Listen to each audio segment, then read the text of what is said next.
अस्सलामुअलैकुम वरहमतुल्लाहि वबरकातुहू।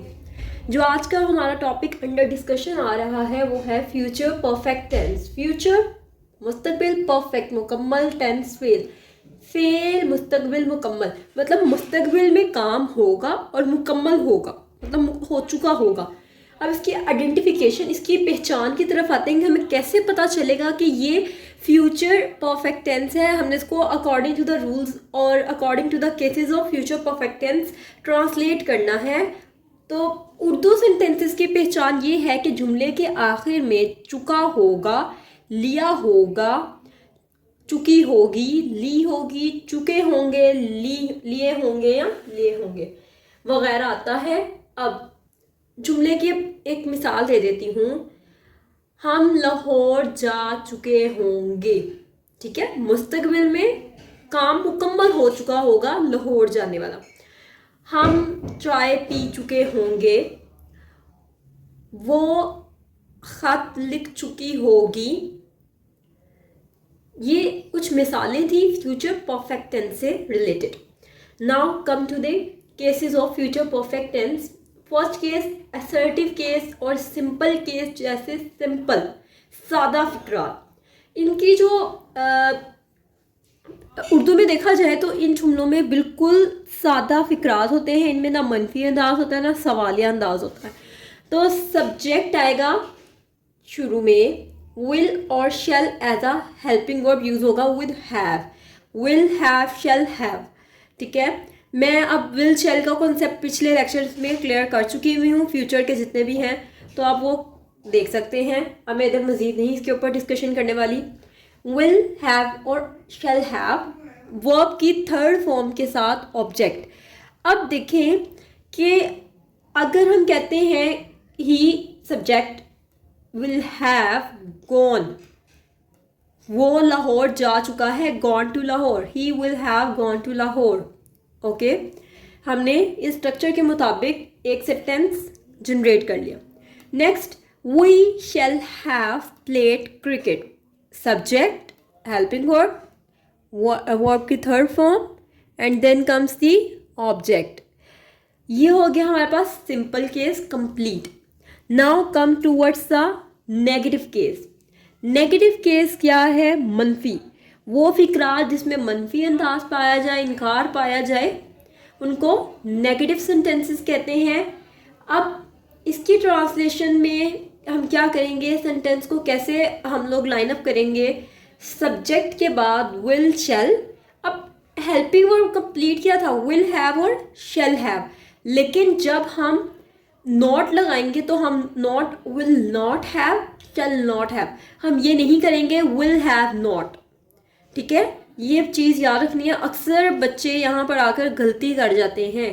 Will not have shall not have is the correct sentence sequence. Subject के बाद क्या आ गया? Helping verb, not, have, then third form of the verb, then object. अब इसकी हम ट्रांसलेशन करें, he will not have gone to Lahore. Subject helping verb, not, ये भी हेल्पिंग वर्ब का एक पार्ट है, गॉन टू लाहौर, वर्ब की थर्ड फॉर्म के साथ ऑब्जेक्ट आ गया। Next come towards the next example, we shall not have played cricket. हम क्रिकेट नहीं खेल चुके होंगे, ठीक है। ये हो गया हमारा यहाँ पर मनफी नेगेटिव केस कंप्लीट। अब आ जाते हैं हम टूवर्ड्स द इंटेरोगेटिव केस, सवालिया फिक्रात। वो फिक्रात जिसमें हम क्वेश्चन करेंगे, किसी से सवाल पूछेंगे, उनको हम कहते हैं इंटेरोगेटिव सेंटेंसेस। इंटेरोगेटिव सेंटेंसेस में हेल्पिंग वर्ब जो है वो जुमले के शुरू में इस्तेमाल किया जाता है, विल शैल, मतलब as a questioning word, question के तौर पर हम इसको शुरू में ले आए और जुमले के आखिर में क्वेश्चन मार्क आता है। ये चीज़ आपको पता चल चुकी होगी। Will shall then subject then have. अब हम ये नहीं कर सकते कि हैव को हम विल हैव फिर सब्जेक्ट, ये गलत हो जाएगा। इसका सही सीक्वेंस क्या है? Will shall then subject then have plus third form of the verb then object and then question mark. अब हम इस एग्जाम्पल को अगर देखें, will he subject have gone to Lahore, क्या वो लाहौर जा चुका होगा, ठीक है। Shall we have played cricket, क्या हम क्रिकेट खेल चुके होंगे। Is it clear. अब हम मूव करेंगे towards the interrogative negative case, सवालिया मनफी फिक्रात। अब सवालिया मनफी फिक्रात जो है उनमें नॉट का इजाफा होना है। तो अगर हम देखें विल शैल के बाद हम लोगों ने क्या लगाया, सब्जेक्ट, और सब्जेक्ट के बाद हैव, लेकिन हम हैव से पहले नॉट का इजाफा कर देंगे। मतलब in between the subject and have we are adding not. तो ये इसका सीक्वेंस चेक कर लें। ये इन सेंटेंसेस में सीक्वेंस का ही मसला होता है, क्योंकि इनमें वर्ब जो हेल्पिंग वर्ब है वो डबल है, तो कुछ लोग गलती कर देते हैं। इसलिए ये मैं आप लोगों को कह रही हूँ बार बार कि आप सीक्वेंस को चेक कर लें। विल शैल के बाद सब्जेक्ट, सब्जेक्ट के बाद नॉट, नॉट के बाद have, then third form of the verb, then object and question mark. अब हम इसकी एग्जाम्पल्स की तरफ मूव करते हैं towards the example. Will he not have gone to Lahore, क्या वो लाहौर नहीं जा चुका होगा। Shall we not have played cricket, क्या हम क्रिकेट नहीं खेल चुके होंगे। मतलब सवाल भी पूछ रहे हैं और हम मनफी अंदाज इनकार भी देख रहे हैं इस जुमले में, ठीक है। डबल इंटेरोगेटिव सेंटेंसेस वो सेंटेंसेस होते हैं जिसमें डबल इंटेरोगेटिव वर्ड्स इस्तेमाल होते हैं। इंटेरोगेटिव वर्ड्स डबल कैसे होंगे कि हम क्वेश्चनिंग वर्ड इस्तेमाल करेंगे। अब क्वेश्चनिंग वर्ड कौन से हैं, why, what, when, where, how, ठीक है। ये सारे क्वेश्चनिंग वर्ड्स हैं जो कि आमतौर पर हम लोग देखते हैं हमारे एक्सरसाइजेज जो होती हैं, एक्सरसाइज क्वेश्चंस में ये वर्ड्स इस्तेमाल हुए होते हैं फ्रिक्वेंटली। तो अगर हम क्वेश्चनिंग वर्ड्स को सेंटेंस के शुरू में यूज़ करते हैं और उसके बाद हम लोग will, shall, then subject, then have, then third form of the verb plus object, then question mark.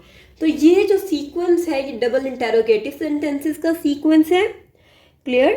फिर अगर इसकी एग्जाम्पल्स को देखा जाए, why will he have gone to Lahore, why will he have gone to Lahore, वो लाहौर क्यों जा चुका होगा।